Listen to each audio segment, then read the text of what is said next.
Hello everyone and good morning future officers.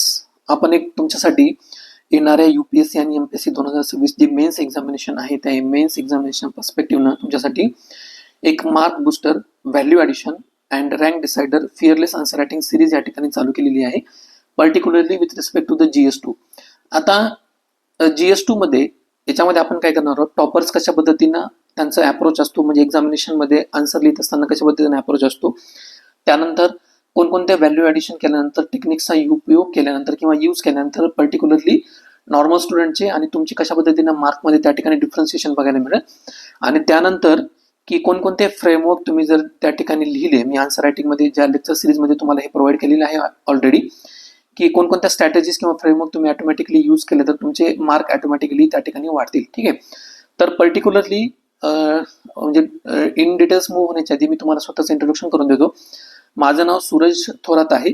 Me multiple UPSCचे men's आणि interview त्यात दिलेले आहेत आणि माझा 5 वर्षाचा मेंटरशिपचा आणि टीचिंग एक्सपिरियन्स आहे आणि दिल्लीचे जे काही रिनोड इन्स्टिट्यूशन आहे त्यामध्ये मी हे काम केलेलं आहे. आता ह्या सिरीजमध्ये बघत असताना की तुम्ही ही पर्टिक्युलरली सिरीज का जॉईन करावी, कारण ज्यावेळेस आपण UPSCचा सिलेबस बघतो तर आपल्याला असं लक्षात येतं की फॉर एक्झाम्पल आपली थीम नंबर 1 आहे, म्हणजे त्याच्यामध्ये इंडियन कॉन्स्टिट्यूशन हा टॉपिक येतो. ज्यावेळेस आपण इंडियन कॉन्स्टिट्यूशन बघतो तर आपल्याला असं लक्षात येतं PYQचं अनालिसिस केल्यानंतर याच्यामध्ये जवळपास 12 ते 13 मायक्रो थीम्स आहेत. आता हे जे अनालिसिस आहे ना, हे टोटल आपल्या सिलेबस त्याच्यानंतर PYQ मध्ये आलेले क्वेश्चन हे त्याच्यामध्ये इन्क्लूड केलेलं आहे. आता ही वन ऑफ द थीम आहे Indian constitution. Similarly Indian constitution बरोबर पॉलिटी असेल, त्याच्यानंतर आपला दुसरा इंडियन फेडरलिझम असेल, त्याच्यानंतर सोसायटीचा पार्ट असेल, इंटरनॅशनल रिलेशनमध्ये परत त्याच्यामध्ये इंडियाचे बायोलेटरल रिलेशन्स असतील. ठीक आहे. तर अशा पद्धतीने किंवा रोल ऑफ सिव्हिल सोसायटी असेल, तर अशा जर प्रत्येक 20 टॉपिक जर आपण अनालिसिस केलं तर आपल्याला असं लक्षात येतं 20 टॉपिकच्या अनालिसिसवरनं प्रत्येक टॉपिकमध्ये जवळपास 12 ते 13 थीम्स आहेत आणि या थीमचं आयडेंटिफिकेशन आपण कशावरनं केलेलं आहे, PYQच्या बेसिसवरनं, म्हणजे कोणकोणते क्वेश्चन त्याच्यामध्ये विचारलेले आहेत त्या थीमच्या बेसिसवर आपण ह्या मायक्रो थीम्स काढलेल्या आहेत प्रत्येक टॉपिकमध्ये. ज्यावेळेस आपण ह्या 20 टॉपिकचा ओव्हरऑल विचार करतो तर आपल्याला असं लक्षात येतं, आणि ह्या मायक्रो थीमचा म्हणजे प्रत्येक टॉपिकमध्ये असलेल्या 12 ते 13 थीमचं जवळपास आपल्याला 220 ते 250 हे टॉपिक एक्झामिनेशनसाठी प्रिपेअर करावं लागतं ज्यावेळेस आपण पर्टिक्युलरली GS2चा विचार करतो. ठीक आहे. मग आयदर ते MPSC असो किंवा UPSC असो. मग येणाऱ्या परीक्षेचा जर आपण कालावधी बघितला तर आपल्याला हे पॉसिबल आहे का, म्हणजे जवळपास 220 ते 250 थीम्स करणं तर नाही. मग त्या दृष्टीने आपण काय केलेलं आहे की प्रत्येक टॉपिक मधनं, म्हणजे जवळपास हे जे 20 टॉपिक आहेत तर त्याच्यामध्ये 4 ते 5 आपण असे टॉपिक आयडेंटिफाय केलेले आहेत.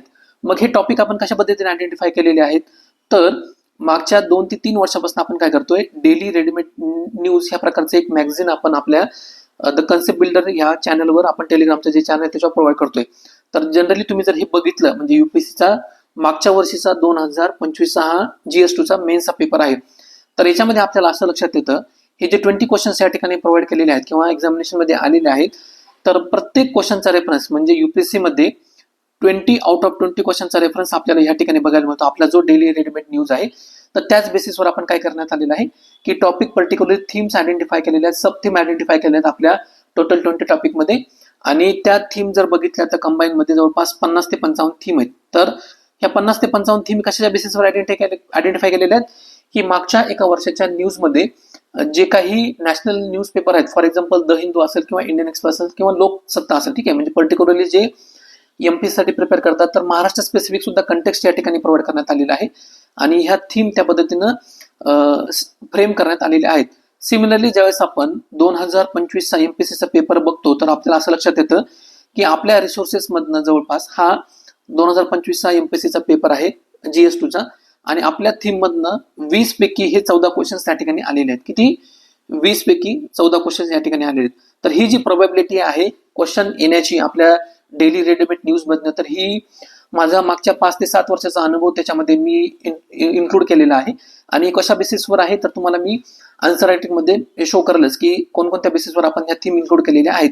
आता ज्या थीमचा रेफरन्स आपल्याला किंवा ज्या क्वेश्चनचा रेफरन्स आपल्याला आपल्या डेली रेडीमेड न्यूज मधनं या ठिकाणी सापडलेला नाही, तर आपण ते म्हणजे पर्टिक्युलरली किंवा फोर्सफुली ते आपल्या याच्यामध्ये रेफरन्समध्ये इन्क्लूड केलेले नाहीयेत. तर तुम्हाला असं लक्षात येईल की 2025चा जो पेपर आहे MPSCचा GS2चा त्याच्यामध्ये जवळपास 14 टॉपिकचा रेफरन्स आलेला आहे आणि हे 14 टॉपिकचा रेफरन्स आहे तर तुम्हाला बघायला मिळेल की मल्टिपल त्या ठिकाणी रेफरन्स आहे. फॉर एक्झाम्पल पहिला क्वेश्चन जो आहे salient features of Indian constitution किंवा democratic value and fundamental rights, तर आपल्याला ह्या ठिकाणी आपल्या नोट्समधनं जो आहे तर डेट सहित मी त्या ठिकाणी रेफरन्स प्रोव्हाइड करण्यात आलेला आहे. म्हणजे 2025 मधलं जर आपण कन्सिडर केलं तर 30 जूनला आणि 1 जूनला हे आर्टिकल आलं होतं.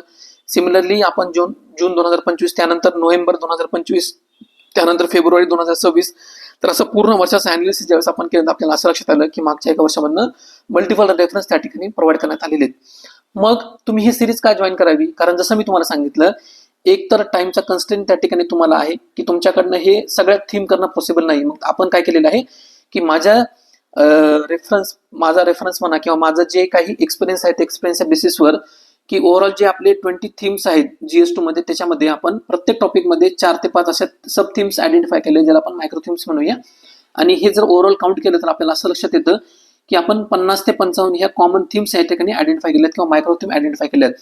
मग प्रत्येक मायक्रो थीमला सिलेबस वाईज डिवाइड करून आपण काय केलेलं आहे, त्याच्यामध्ये प्रॉपर की particularly for example Indian constitution ही थीम असेल, Indian constitution, preamble, values and constitution basic structure doctrine. तर याच्यामध्ये आपण काय केलेलं आहे की त्याच्या नोट्स प्रोव्हाइड केलेले आहेत. त्या नोट्स ज्या आहेत ना ह्या मराठीमध्ये पण आहेत आणि इंग्लिशमध्ये पण आहेत. एकदम सोप्या भाषेमध्ये नोट्स आहेत. सॅम्पल नोट्स ज्या आहेत त्या तुम्हाला टॉपिकच्या आपल्या टेलिग्राम चॅनलवर अवेलेबल होतीलच. तुम्ही सॅम्पल नोट्स त्या ठिकाणी सुद्धा बघू शकता. त्या नोट्समध्ये आता पर्टिक्युलरली काय इन्क्लूड आहे की फॉर एक्झाम्पल बेसिक ज्या डेफिनेशन्स असतील, आयदर तुम्ही त्या इंट्रोडक्शनमध्ये किंवा टॉपिकच्या अंडरस्टँडिंग करताना कशा पद्धतीनं इंट्रोडक्शनमध्ये इन्क्लूड करू शकता. त्या डेफिनेशन फक्त इन्क्लूड करून चालणार नाही की त्याच्यासाठी की आणखी आपल्याला कोणकोणत्या टेक्निक्स आहेत किंवा व्हॅल्यू एडिशन त्या ठिकाणी इंट्रोड्यूस करायचं आहे आपल्याला आन्सर रायटिंग करत असताना, की जेणेकरून तुम्हाला त्यातनं जास्तीत जास्त मार्क परस लिहितात त्या पद्धतीने त्या ठिकाणी मार्क्स येतील. सिमिलरली त्याच्यामध्ये कॉन्स्टिट्यूशनल प्रिन्सिपल लिहिणं सुद्धा खूप इम्पॉर्टंट असतं. त्यानंतर कॉन्स्टिट्यूशनचे आर्टिकल्स असतील किंवा सुप्रीम कोर्टचे जजमेंट असतील किंवा डिफरंट कमिटीचे रिकमेंडेशन असतील, तर हे फक्त त्या ठिकाणी मेन्शन करून त्यात किंवा फक्त सुप्रीम कोर्टचं जजमेंट आहे. आता for example right to privacy असेल, जर क्वेश्चन तुम्हाला एक्झामिनेशन मध्ये आला तर तुम्ही फक्त त्या ठिकाणी आर्टिकल 21 किंवा पुट्टुस्वामींचं जे काही जजमेंट आहे सुप्रीम कोर्ट 2017 ते लिहून चालणार नाही. त्याच्यामध्ये तुम्हाला कशा पद्धतीनं करंट रिलेव्हन्स असेल तर प्रत्येक आर्टिकलचा, त्यानंतर सुप्रीम कोर्टच्या जजमेंटचा जे काही आपण करंट एक्झाम्पल प्रोव्हाइड केलेले आहेत किंवा व्हॅल्युएशन मटेरियल त्या ठिकाणी प्रोव्हाइड केलेलं आहे किंवा महाराष्ट्र स्पेसिफिक जे व्हॅल्युएशन मटेरियल तुम्हाला त्या ठिकाणी प्रोव्हाइड करण्यात आलेलं आहे की त्याचा यूज आपण आपल्या आन्सर रायटिंगमध्ये कशा पद्धतीने करू शकतो. आयदर मग ते इंट्रोडक्शन असेल, त्यानंतर मेन बॉडी पार्टमध्ये डायमेन्शन्सला सबस्टॅन्शिएट करण्यासाठी कशा पद्धतीने तुम्ही ते यूज करू शकता आणि कन्क्लुजन मध्ये कशा पद्धतीने लिहू शकता. तर असं प्रत्येक टॉपिकचं आपण काय केलेलं आहे की मॉडेलचे 3 आपण इंट्रोडक्शन त्या ठिकाणी प्रोव्हाइड केले, 3 ते 4 इंट्रोडक्शन. सिमिलरली 3 ते 4 कन्क्लुजनचे वेगवेगळे फॉर्मॅट प्रोव्हाइड करण्यात आले आणि हे माझ्यावर तुम्ही विश्वास ठेवा, हे जे इंट्रोडक्शन आणि कन्क्लुजन्स आहेत ना तर हे बाकीच्या स्टुडंटपेक्षा हे वेगळे असतील. कारण त्याच्यामध्ये टॉपिक वाईज सोसायटीचा टॉपिक आला तर ते इंट्रोडक्शन कशा पद्धतीनं फ्रेम झालं पाहिजे, त्यानंतर इंटरनॅशनल रिलेशनचा टॉपिक जर आला तर इंट्रोडक्शन आणि कन्क्लुजन कशा पद्धतीनं फ्रेम झालं पाहिजे. तर ह्या सगळ्या ज्या मायन्यूट गोष्टी ज्याच्यामुळे तुमचे मार्क एनहान्स होतील किंवा मार्क त्याच्यामध्ये बूस्ट होतील, तर ह्या सगळ्या टेक्निक आपण काय केलेलं आहे की लेक्चरमध्ये प्रोव्हाइड केलेलं आहे. तर याच्यामध्ये लेक्चरचं स्वरूप बघितलं तर तुम्हाला याच्यामध्ये रेकॉर्डेड लेक्चर्स मिळतील. ठीक आहे, रेकॉर्डेड लेक्चर्स. पहिले जे आपलं इंडियन कॉन्स्टिट्यूशन हा थीम आहे किंवा कॉन्स्टिट्यूशनचा आपला जो हा टॉपिक आहे, ब्रॉड थीम आहे, तर त्याच्यामध्ये 4 सब थीम कव्हर होतात. म्हणजे आपल्या सिलेबस मधले पहिले 4 टॉपिक त्याच्यामध्ये कव्हर होतात. ठीक आहे, इंडियन कॉन्स्टिट्यूशन असेल, इंडियन फेडरलिझम असेल, तर असे जे 4 टॉपिक याच्यामध्ये कव्हर होतात. तर ह्या प्रत्येक टॉपिकचं आपण काय केलेलं आहे, प्रत्येक थीम वाईज पहिले जे 4 टॉपिक त्याच्या डिटेलमध्ये आपण व्हिडिओचं एक्सप्लेनेशन प्रोव्हाइड केलेलं आहे. सिमिलरली जे काही गोष्टी रिपीट होतात मग त्या रिपिटेशन टाळून पुढच्या ज्या थीम्स आहेत, आयदर सोसायटी थीम असेल, पॉलिटी थीम असेल, गव्हर्नन्स थीम असेल किंवा इंटरनॅशनल रिलेशन्स असतील, तर ह्या थीमवर आपण काय केलेलं आहे की त्याचे 2-2, 3-3 लेक्चर्स त्या ठिकाणी प्रोव्हाइड करण्यात आलेले आहेत. की पहिल्या ज्या लेक्चर्समध्ये आपण डिटेलमध्ये जे लेक्चर्स घेतलेले आहेत पहिल्या थीमवर 4 लेक्चर्स, तर ते रिपिटेशन गोष्टी टाळून आपण पुढच्यामध्ये आपण कशा पद्धतीने आणखी कोणकोणत्या टेक्निक यूज करू शकतो, इंट्रोडक्शन लिहिण्याच्या कोणकोणत्या टेक्निक्स आहेत, त्यानंतर कन्क्लुजन लिहिण्याच्या कोणकोणत्या टेक्निक्स आहेत, मेन बॉडी पार्टमध्ये तुम्ही डायमेन्शन कशा पद्धतीने एनहान्स करू शकता, व्हॅल्युएडिशन मटेरियल्स असेल, हे तुम्हाला सगळं त्या ठिकाणी प्रोव्हाइड केले आले. ह्या सगळ्या गोष्टी बरोबरच तुम्हाला एक्सपेक्टेड जे क्वेश्चन्स आहेत प्रॅक्टिससाठी कशा पद्धतीने येऊ शकतात, डिपेंडिंग ऑन करंट अफेअर्सचा जो काही रिलेव्हन्स आहे मागच्या एका वर्षामध्ये, ते सुद्धा तुम्हाला प्रॅक्टिसमध्ये त्या ठिकाणी प्रोव्हाइड करण्यात आलेले आहेत. आता हे झालं रेकॉर्डेड सेक्शनचं. रेकॉर्डेड सेक्शन झाल्यानंतर दर 15 ते 20 दिवसांनी आपण काय करणार आहोत, एक्झामिनेशन होईपर्यंत आपण स्टुडंटचे जे काही डाऊट्स असतील तर ते सॉल्व्ह करण्यासाठी आपण लाईव्ह लेक्चर सुद्धा त्या ठिकाणी प्रोव्हाइड करणार आहोत. तुम्ही तुमचे जे पर्टिक्युलर डाऊट्स असतील लेक्चरमधून ज्या गोष्टी तुमच्या क्लिअर झाल्या नाहीत, तुम्हाला आणखी वाटतं त्याच्यावर मला डीपमध्ये आणखी मला त्याच्यावर एक्सप्लेनेशनची गरज आहे, तर हे आपण 1 to 1 त्या ठिकाणी डिस्कस करणार आहोत. ठीक आहे. तर लेक्चरच्या याच्यामध्ये अशा प्रकारचं स्वरूप असणार आहे. तुम्हाला ज्या नोट्स असतील तर त्या नोट्स तुम्हाला इंग्लिशमध्ये आणि मराठीमध्ये ह्या दोन्ही फॉर्मॅटमध्ये अवेलेबल होतील. पर्टिक्युलरली मला तुम्हाला सांगायचं काय की तुम्ही ही जर सिरीज जॉईन केली तर डेफिनेटली तुम्हाला याच्यामधनं फायदा होईल. तुम्ही जे आतापर्यंत लिहित आलेला आहात किंवा जे मुलं कन्सिस्टन्सली मेन्स लिहितात पण त्यांच्या मार्क्समध्ये त्या ठिकाणी इम्प्रूव्हमेंट त्यांना बघायला मिळत नाही, तर ते स्टुडंट सुद्धा जॉईन करू शकतात की कशा पद्धतीनं त्यांनी कोणकोणत्या पर्टिक्युलरली गोष्टी अवॉइड केल्या पाहिजे इंट्रोडक्शन लिहिताना, मेन बॉडी पार्टमध्ये किंवा कन्क्लुजनमध्ये. त्यानंतर मॅप कुठे यूज करायचे, फ्लो चार्ट्स असतील, डायग्राम्स असतील किंवा हब अँड स्पोक डिफरंटचे मॉडेल्स असतील प्रेझेंटेशनच्या पर्स्पेक्टिव्हनं तुम्ही ते कशा पद्धतीने लिहू शकता. पॅराग्राफ फॉर्मॅटमध्ये तुम्हाला ते आन्सर त्या ठिकाणी प्रोव्हाइड करायचं आहे का, की पॉईंट वाईज फॉर्मॅटमध्ये असेल. त्यानंतर इम्पॉर्टंट कीवर्ड्स असतील जे पर्पजफुली आपण आपल्या आन्सरमध्ये टाकल्यानंतर त्यांना अंडरलाईन केल्यानंतर आपले मार्क कशा पद्धतीने वाढतील. त्यानंतर पर्टिक्युलरली ज्या ठिकाणी डेटाची गरज आहे, आता फॉर एक्झाम्पल सोसायटीचा क्वेश्चन आहे, सोसायटीचा आपला टॉपिक आहे, सोसायटीमध्ये आपल्याला डिफरंट डेव्हलपमेंटल ऍक्टिव्हिटीज असतील गव्हर्नमेंटच्या, आयदर स्टेट गव्हर्नमेंट असो किंवा सेंट्रल गव्हर्नमेंट असो, त्यानंतर पॉवर्टी रिलेटेड असतील किंवा पर्टिक्युलरली एखाद्या व्हर्नरेबल सेक्शनच्या रिलेटेड ज्या काही स्कीम असतील त्याच्यामध्ये रिसेंट अपडेटेड जो डेटा आहे तुम्ही सुद्धा डेटा त्या ठिकाणी आपल्या नोट्समध्ये प्रोव्हाइड करण्यात आलेला आहे. म्हणजे होलिस्टिक त्या ठिकाणी तुम्हाला सगळ्या गोष्टी आपल्या नोट्समध्ये प्रोव्हाइड करण्यात आलेत आणि एकदम सोप्या भाषेमध्ये आहेत, एकदम कन्साइज नोट्स आहेत. जवळपास तुम्हाला जर आपण सिंगल पेज जर कन्सिडर केलं म्हणजे बॅक टू बॅक जर पेजेस कन्सिडर केले तर तुम्हाला त्याच्यामध्ये 250 ते 300 पेजेसचे आपले टोटल नोट्स त्याच्यामध्ये आहेत.